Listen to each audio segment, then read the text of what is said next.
உலகெங்கும் நிறைந்திருக்கும் தமிழ் நேயர்கள் அனைவருக்கும் மனமார்ந்த வணக்கம். நான் உங்கள் ஜோதிடர் அந்தியூர் சுதாகர், பாரம்பரிய முறை ஜோதிட ஆராய்ச்சியாளர்.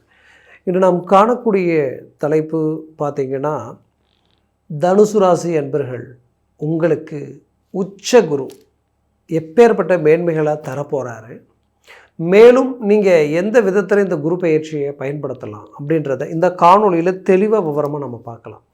ஏன்னா இது 12 வருஷத்துக்கு ஒரு முறை வர்றது உச்ச குருன்றது. இந்த காலகட்டங்களில் குரு பார்வைகள் கோடி நன்மைகளை கொடுக்குன்னு சொல்லுவோம். அப்பேற்பட்ட குரு பகவான் பார்வை எங்கெங்கே விழுது அப்படின்றத பார்த்தோன்னா, உங்களுடைய 2ஆம் இடத்துலையும் விழுது, உங்களுடைய 4ஆம் பாவத்துலேயும் விழுது, ப்ளஸ் உங்களுடைய 12ஆம் பாவத்தில் விழுது. அப்போது இந்த காலகட்டங்கள் பார்த்திங்கன்னா அந்த இடங்கள் மிகச்சிறந்த பலத்தை கொடுக்குது. அப்பேற்பட்ட அமைவுகளில் நம்ம தெளிவாக பார்க்கலாம். நம்ம சேனலை சப்ஸ்கிரைப் பண்ணாதவங்க பண்ணிக்கோங்க, பெல் பட்டனை கிளிக் பண்ணி ஆல் ஆப்ஷனை கொடுத்துக்குங்க. அப்போ தான் அடுத்தடுத்த காணொலிகள் உங்களை உடனடியாக அடையும். தனுசு ராசி சொல்ல வேண்டியதில்லை, குரு பகவானினுடைய ஆதிக்கத்தில் தான் நீங்கள் பிறந்திருக்கிறீங்க. அப்போ உங்களுக்கு தான் இந்த குரு பயிற்சி ரொம்ப ஸ்பெஷல்னு சொல்லலாம். ஏன்னா உங்களுடைய ராசியினுடைய அதிபதி என்னுடைய தாக்கம்தான் இது. அப்போது அந்த அதிபதி நிற்கக்கூடிய இடம் கடகத்தில் உச்சமடைஞ்சு நிற்கிறாரு. அது எப்போ இருந்து அப்படின்னு பார்த்தோன்னா, ஜூன் மாதம் 2ஆம் தேதியிலிருந்து மீண்டும் அடுத்த 2027 ஜூன் 26ஆம் தேதி வரைக்கும் அதே இடத்துல தான் அவர் இருக்க போகிறார். இதுக்கு நடுவில் அவர் என்ன செய்வார்னு பார்த்தீங்கன்னா, கரெக்டாக அக்டோபர் மாதம் 31ஆம் தேதி சிம்மத்துக்கு பயிற்சி ஆகி மீண்டும் ஜனவரி 23ஆம் தேதி வரைக்கும் அங்கேயே இருந்து 24ஆம் தேதி பயிற்சி ஆகி அவர் கடகத்துக்கு வரார். இப்போ இந்த காலகட்டங்களில் மெயினாக நாம் பார்க்க வேண்டிய விஷயங்கள் என்னென்னா, இவருடைய பார்வைகளும் இவர் நிற்கக்கூடிய இடம் அப்படின்னு பார்த்திங்கன்னா, அஷ்டமஸ்தானத்தில் அவர் உங்களுக்கு நிற்கிறாங்க.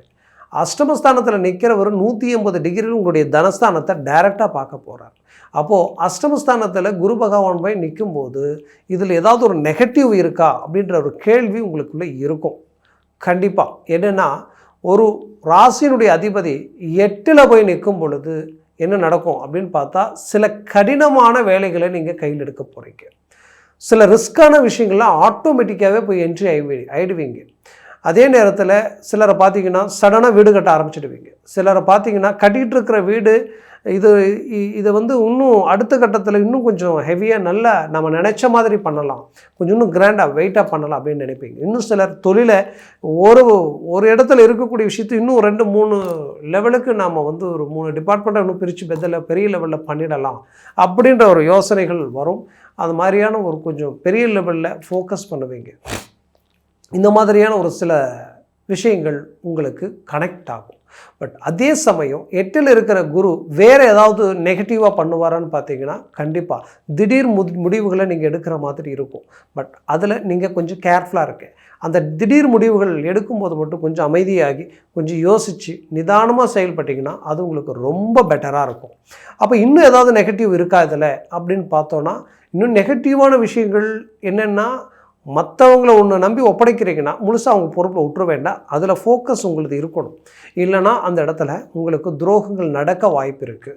அடுத்தது பார்த்திங்கன்னா, அஷ்டமஸ்தானத்தில் 4ஆம் அதிபதியும் போய் நிற்கிறதுனால அப்பப்போ ஆரோக்கியத்தை கவனிச்சிக்கோங்க. அப்போது இந்த ஒரு சில விஷயங்களில் மட்டும் நீங்கள் கவனமாக இருந்தால் மற்ற எல்லா விஷயங்களும் உங்களுக்கு பாசிட்டிவ். அப்போ என்ன பாசிட்டிவ் அப்படின்னு பார்த்தீங்கன்னா, ஃபஸ்ட் அவர் நிற்கக்கூடிய இடம் அஷ்டமஸ்தானன்றதுனால அந்த இடம் என்ன அப்படின்னு பார்த்தீங்கன்னா, திடீர் அதிர்ஷ்டம், திடீர் யோகத்தை கொடுக்கறதுக்கு உண்டான வாய்ப்பு அந்த இடத்துல இருக்குது. சடனாக அது நீங்கள் ரொம்ப நாளைக்கு முன்னாடி ஒரு பொருள் இன்வெஸ்ட்மெண்ட் பண்ணி அது உங்களுக்கு பெரிய லெவலில் கை கொடுக்கலாம். இல்லை ஒரு ஜாக்பாட் மாதிரி நமக்கு சடனாக ஒரு அதிர்ஷ்டம் அடிக்கலாம். அதே போல் பார்த்திங்கன்னா, நமக்கு ஏதோ ஒரு நட்பு ரீதியில் நமக்கு அந்த நட்பு ரீதியிலையோ சில ப்ராஜெக்ட் கிடச்சி தொழில் ரீதியில் ஹை கிளாஸான வளர்ச்சி அடையலாம். அடுத்தது பார்த்திங்கன்னா, இந்த குரு பார்வை எங்கே விழுதுன்னு பார்த்தீங்கன்னா, உங்கள் 4ஆம் பாவத்தை விழுது, உங்கள் 12ஆம் பாவத்தில் விழுது, உங்கள் தனஸ்தானத்தில் விழுது. அப்போ 4ஆம் பாவன்றது அந்தஸ்து, மரியாதை, செல்வம், செல்வாக்கு உயரும். அப்போ அந்த இடம் உங்களுக்கு ப்ரமோஷனுக்குரிய வாய்ப்பை உருவாக்கி கொடுத்துரும். அப்போ உச்ச குருவாக இருக்கிறார் இல்லையா, டக்குன்னு தூக்கி விட்டுருவார். அந்த பவர் அவருக்கு அந்த இடத்துல இருக்குது. ப்ளஸ் பார்த்திங்கன்னா 12ஆம் பாவத்தையும் அவர் பார்க்குறார். அப்போ அந்த 12ஆம் பாவத்தில் பார்க்கக்கூடியவர் என்ன பண்ணுவார் அப்படின்னு பார்த்தோன்னா, 100% உங்களுக்கு வெளிநாடு முயற்சிகளை உண்டாக்கி கொடுத்துரும். இத்தனை நாள் அது தடையாக இருந்திருக்கும், இப்போ டக்குன்னு கிளிக் ஆகிடும். படித்த பசங்க ரொம்ப நல்லா படிச்சிருக்கிறாங்க, நல்ல மெரிட்டில் அவங்க இந்த மாதிரி வெளிநாடு போய் இன்னும் படிக்கிறதுக்கு உண்டான ஏற்பாடுகள் எல்லாமே கனெக்ட் ஆகுது. பட் கடைசி நேரத்தில் அது தடையாயிட்டே இருக்குது. பணம் கட்டி கூட ரிஜெக்ட் ஆகிட்டு இருக்கு, அவங்க கூப்பிடலை, என்னன்னு தெரியல அப்படின்ற ஒரு குழப்பம் இருக்கும். இது அவங்களுக்கு மன அழுத்தத்தை கொடுத்துரும். நல்லா படித்த பசங்க நல்லா இருந்த திடீர்னு பார்த்தா அவனுக்கு மன அழுத்தம் ஆகிடுச்சு, அவன் வந்து அடுத்தது என்ன செய்யுதுன்னு தெரியல, ஏதோ ஒரு மைண்ட் அப்செட் ஆகிடுச்சு அப்படின்ற யோசனைகள் வரும். இன்னும் சில பிள்ளைகளுக்கு பார்த்திங்கன்னா தேவையில்லாத ஒரு சில விஷயங்களை அவங்கள டிஸ்டர்ப் பண்ணி அவங்க மைண்டு மாறி அதனால் வந்து பார்த்திங்கன்னா அவங்க சில முடிவுகள் எடுப்பாங்க சடனாக, தந்தை தாயை மீறி. இந்த மாதிரியெல்லாம் சில ஃபோக்கஸ் கொடுத்துருக்கோம். அது இந்த இடத்துல சேஞ்ச் ஆகிடும்.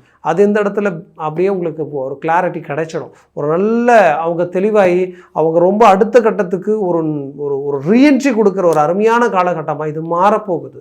அதனால் பிள்ளைகளுடைய எதிர்காலம் டாப் லெவலில் ஒர்க் அவுட் ஆகும், நல்ல ஒரு ரிசல்ட் கிடைக்கும்.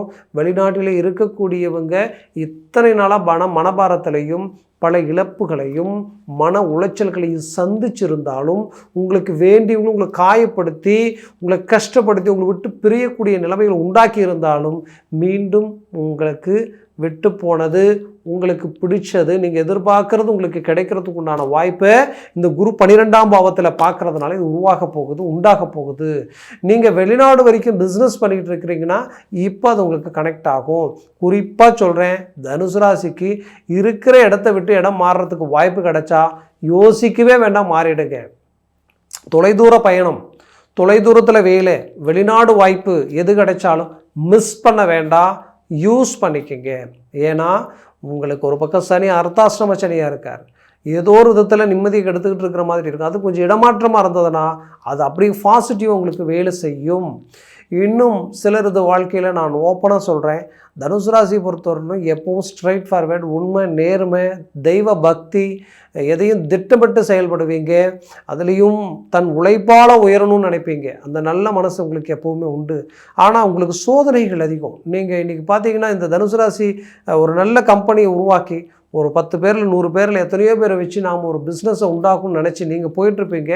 பட் மறைமுக பாதிப்புகள் உங்களுக்கு நடந்துக்கிட்டே இருக்கும். எங்கே நீங்கள் மேலே போயிடுவீங்களோ, வளர்ச்சி ஆகிடுவீங்களோ, உங்களுக்கு வேறு இல்லீகலாக எந்தெந்த தீமைகளை செய்யணுமோ அதெல்லாம் செய்ய தயாராக இருப்பாங்க. அதையும் தாண்டி நீங்கள் ஜெயிப்பீங்க. இந்த குரு பெயர்ச்சியெல்லாம் நல்ல ஒரு சக்ஸஸ்ஃபுல்லாக நீங்கள் அடைய போகிறீங்க. அதில் மாற்றம் ஒன்றும் இல்லை. அப்போ 2ஆம் பாவத்தை குரு பார்க்குறாரு. 2ஆம் பாவத்தை குரு பார்க்கும் பொழுது தனம், செல்வம், செல்வாக்கு பெருக போகுது. உங்களுடைய வளர்ச்சி முன்னேற்றங்கள் டாப் லெவலில் இருக்க போகுது. அதுலேயும் குறிப்பாக உங்களுக்கு நான் ஒன்று சொல்லணும்னு என்னென்னா, இந்த 2ஆம் பாவத்தில் நீங்கள் இத்தனை நாளாக கொடுத்த வாக்கை காப்பாற்ற முடியலையே, சொன்ன டயத்துக்கு இதை நம்ம செஞ்சுருக்கணுமே நினச்சி சில வருத்தங்கள் உங்களுக்கு இருந்திருக்கும். அந்த வருத்தங்கள் எல்லாத்தையும் உடைச்சி சுக்குநூறாக்குற அளவுக்கு அழகாக எல்லாத்தையும் டக்கு டக்கு டக்கு டக்குன்னு முடிக்க போகிறீங்க. ஒரு நல்ல சக்ஸஸ்ஃபுல்லை உண்டாக்க போகிறீங்க. தனுசு ராசிக்குன்னு ஒரு தனி ஒரு மைண்ட் செட்டே உங்களுக்கு அது கனெக்ட் ஆகிடும். அது வேறு லெவலில் நீங்கள் யோசிப்பீங்க, ரொம்ப அட்வான்டேஜாக திங்க் பண்ணுவீங்க, ரொம்ப தைரியமாக இறங்கி பல வேலைகளை முடிக்க போகிறீங்க. பெரிய லெவலில் மற்றவங்க முடியாத விஷயத்தை நீங்கள் முடித்து ஒரு ரெக்கார்டை உண்டாக்க போகிறீங்க.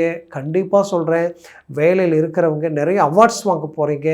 ஒரு நல்ல ஒரு அறிவியல் ஆராய்ச்சி சம்மந்தப்பட்ட துறையில் இருக்கிறவங்க புது புது முயற்சிகள் உங்களுக்கு பெரிய லெவலில் கை கொடுக்க போகுது. உலகமே திரும்பி பார்க்கக்கூடிய நிலையில் உண்டாக்கி பல சாதனைகளை உருவாக்க போகிறீங்க. மருத்துவத்துறையில் இருக்கக்கூடியவங்க பல நன்மைகளை அடைய போகிறீங்க, பல புண்ணியங்களை சேர்க்க போகிறீங்க. அந்த லெவலுக்கு நல்ல விஷயங்கள் உங்களுக்கு கனெக்ட் ஆக போகுது.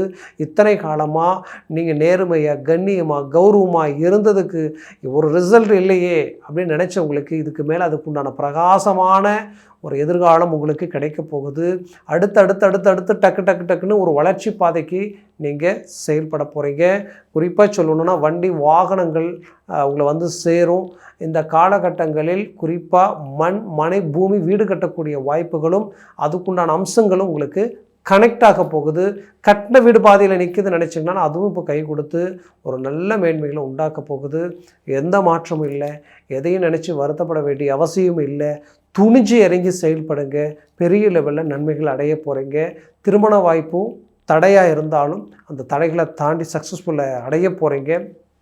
குறிப்பாக குடும்ப விருத்தி உண்டாக போகுது. குடும்பத்தில் புத்திரபாகியம் இல்லைன்னு நினைக்கிறவங்களுக்கு புத்திரபாகியம், குடும்பஸ்தானத்தை தான் குரு பார்க்குறாரு.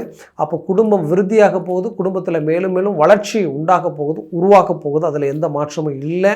அதே நேரத்தில் வந்து பார்த்திங்கன்னா உங்களுக்கு அந்த 2ஆம் பாவம்ன்றது குடும்பம் இல்லையா, மனைவி சம்மந்தப்பட்ட பிரச்சனைகள் எது இருந்தாலும், கணவன் சார்ந்த பிரச்சனைகள் எது இருந்தாலும் அது சகஜிய நிலைக்கு வருது. சொந்த பந்தம் அவங்களோட பிறந்தவங்க அந்த ரீதியில் சில இடைஞ்சல்கள் இருந்துக்கிட்டே இருந்திருக்கும். அதிலிருந்து மீண்டு வெளியில் வரப்போகிறீங்க. மொத்தத்தில் இந்த தனுசு ராசி அன்பர்களுடைய வாழ்க்கையில் தீராத கடனும் தீரப்போகுது. ஏன் இவ்வளோ ஸ்ட்ராங்காக சொல்கிறேன்னா, உங்களுக்கு வந்து இந்த குரு பார்க்கக்கூடிய இடம் உங்களுடைய 4ஆம் பாவத்தில் பார்க்குறதுனால கடன் தீரும். ரொம்ப நாளாக கேட்டுட்ருக்கிற இடத்துல பணம் கிடைக்க போகுது. உங்களுக்கு சில நட்புகளால் சில மாற்றங்கள் உருவாக்க போகுது. அதே நேரத்தில் புது உறவுகள் உங்களை வந்து அடையக்கூடிய ஒரு அருமையான காலகட்டம். மேலும் பார்த்திங்கன்னா உங்களை விட்டு பிரிஞ்சு போனவங்களும் சேர்றதுக்கு உண்டான அற்புதமான காலகட்டமாக இது மாறப்போகுது. மொத்தத்தில் இந்த காலகட்டங்களில் நினச்ச இலக்கு அடைய போகிறீங்க. பெரிய லெவலில் சக்ஸஸ்ஃபுல்லாக உண்டாக்க போகிறீங்க. நான் சொன்ன பலன்கள் கோச்சார ரீதியில் சொல்லியிருக்கிறேன். உங்கள் ஜனன ஜாதகமும் திசா புத்தியும் ப்ளஸ் சர்வாஷ்ட வர்க்க பலன்களை பொறுத்து பலன்கள் மாறுபடும். அதனால் உங்கள் ஜனன ஜாதகத்தை பார்த்து எந்த ஒரு முடிவெடுங்க. ஆகச் சிறந்தது. அப்படி பார்க்கணும்னு நினச்சிங்கன்னா கீழே இருக்கக்கூடிய இந்த காண்டாக்ட் நம்பருக்கு கால் பண்ணி முன்பதிவு செய்து வாட்ஸ்அப் மூலமாக உங்கள் ஜாதகத்தை அனுப்பி தெளிவாக விவரமாக கேட்டு தெரிஞ்சு அதை சார்ந்த முயற்சிகளை முடிவுகள் எடுங்க. அது மேலும் மேலும் உங்களுடைய வாழ்க்கையை வளமாக அமைந்திடும். உங்களது வாழ்க்கை வளமாக அமைந்திட எமது மனமார்ந்த வாழ்த்துக்கள். நன்றி, வணக்கம். மீண்டும் சந்திக்கலாம்.